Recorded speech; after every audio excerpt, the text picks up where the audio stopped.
আজকে আমি 5 কেজি কাঁচামরিচ 10 কেজি টমেটো নিয়ে আসলাম। সারা বছর ফ্রিজে রেখে দিলেও খুবই ভালো থাকবে। এরকম সবুজ কাঁচামরিচ থেকে যাবে, কোনো রকম কালার চেঞ্জ হবে না। আমি যেভাবে রাখি ওইভাবেই আজকে শেয়ার করব।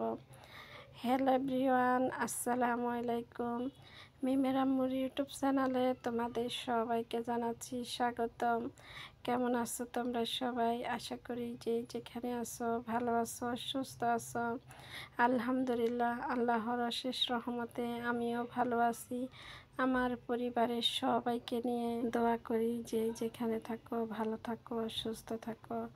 আল্লাহ সবাইকে ভালো রাখুক, সুস্থ রাখুক, নিরাপদে রাখুক। টমেটো অনেকে অনেকভাবে সংরক্ষণ করে, তবে আমি যেভাবে সংরক্ষণ করি এভাবে আমার কাছে খুবই সহজ মনে হয়। আর এই যে কাঁচামরিচগুলা আমি এভাবে ফ্রিজে রেখে দিব, যদি পরে ব্লেন্ডার করে নেওয়া যায়, আর চাইলে এভাবে কেটে তরকারিতে দিয়ে দেওয়া যায়। আমার মনে হয় সবচেয়ে এভাবে রাখলে ভালো হয়। আমি মরিচগুলারে ভালো করে ধুয়ে নিয়েছি, ধুয়ে একটা পলিথিনের ভিতর নিয়ে নিয়েছি। পলিথিনটা ডাবল করে দিতে হবে, তাহলে কোনো রকম যেন এটার ভিতরে বরফের ইয়েটা না ঢুকে।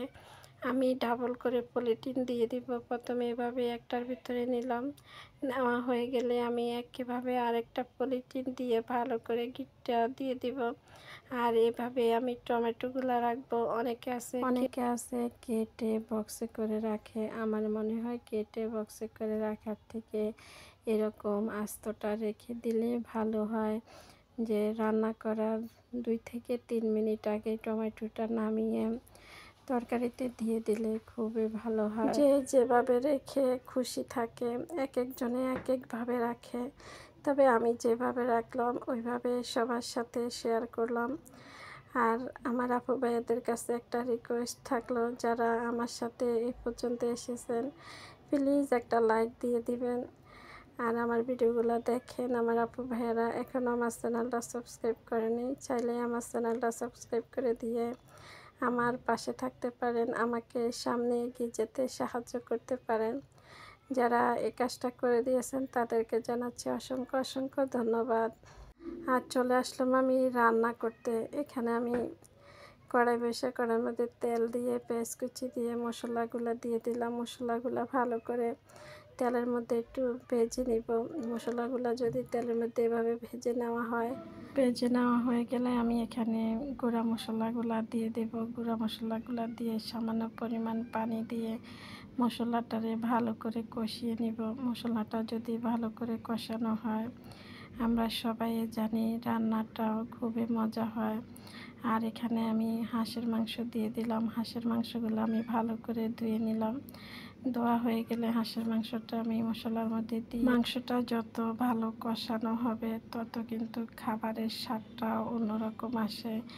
আর ভালো করে কষিয়ে যে নিলে মশলার যে গন্ধটা আছে ওই গন্ধটাও চলে যায়। একইভাবে আমি বেশ কিছুক্ষণ এই হাঁসের মাংসগুলা কষিয়ে নিব। কষানো হয়ে গেলে যে এই পর্যায়ে এসেছে, কালারটা কিন্তু খুবই সুন্দর আসছে, দেখতে কিন্তু অনেক সুন্দর দেখাচ্ছে।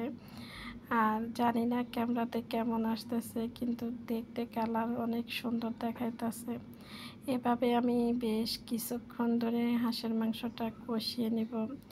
কষানো হয়ে গেলে এখানে আমি পরিমাণ মতো পানি দিয়ে দিব। পানি দিয়ে সিদ্ধ করে দিব। আর আমরা সবাই রান্না করতে পারি কম বেশি। কোনো আপুর রান্না অনেক ভালো হয়, আবার কোনো আপুর রান্না একটু খারাপ হয়। তবে মশলার পরিমাণ কিন্তু সবাই একে খায়। আমার মনে হচ্ছে যে সবাই তো একই জিনিস দিয়ে রান্না করে, তারপরও কেন জানি খাবারের স্বাদগুলো অন্যরকম আসে, জানি না। তবে এই যে আমি পরিমাণ মতো পানি দিয়ে দিলাম, দিয়ে এখানে আমি সিদ্ধ করে নিব এটা।